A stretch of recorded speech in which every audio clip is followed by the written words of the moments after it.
மீண்டும் மீண்டுமா அப்படின்னு எங்களுக்கே போர் அடிச்சு போச்சு. சரி எத்திஹாட்ஸில் தானே கேன்சல் ஆகிட்டே இருக்குது அப்படின்னு சொல்லிட்டு பிரிட்டிஷ் ஏர்வேஸில் இப்போ புக் பண்ணியிருக்கோம்.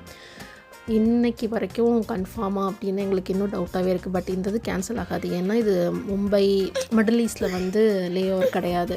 ஸோ போலண்ட்லேருந்து லண்டன் டு பெங்களூர் அப்படின்னு தான் இருக்குது. ஸோ இந்த தடவை கண்டிப்பாக கேன்சல் ஆகாது அப்படின்னு இன்றைக்கி நைட்டு கிளம்ப போகிறோம். ஸோ இவனை டயர்டாக்கணும் அப்படின்னு சொல்லிட்டு அவர் வெளியே கூட்டிகிட்டு வந்திருக்கோம். வெளியே சும்மா சுற்றுறான், ரொம்ப கோல்டாக இருக்குதுன்னு சொல்லிட்டு ஒரு காஃபி ஷாப் போயிட்டு காஃபி குடிச்சிட்டு அதுக்கப்புறம் இவனுக்கு க்ளவுஸ் போட்டு விட்டோம். க்ளவுஸ் போட்டு விட்டதுக்கப்புறம் ஃபுல்லாக கையை மேலே தூக்கிட்டு தான் இருந்தான்.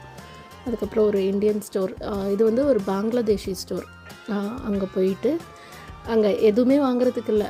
அங்கே எப்போவுமே புதினா மல்லி எல்லாம் இருக்காது. அதனால் அங்கே போய் மல்லி இருக்கா அப்படின்னு கேட்டோம். இல்லைன்னாங்க.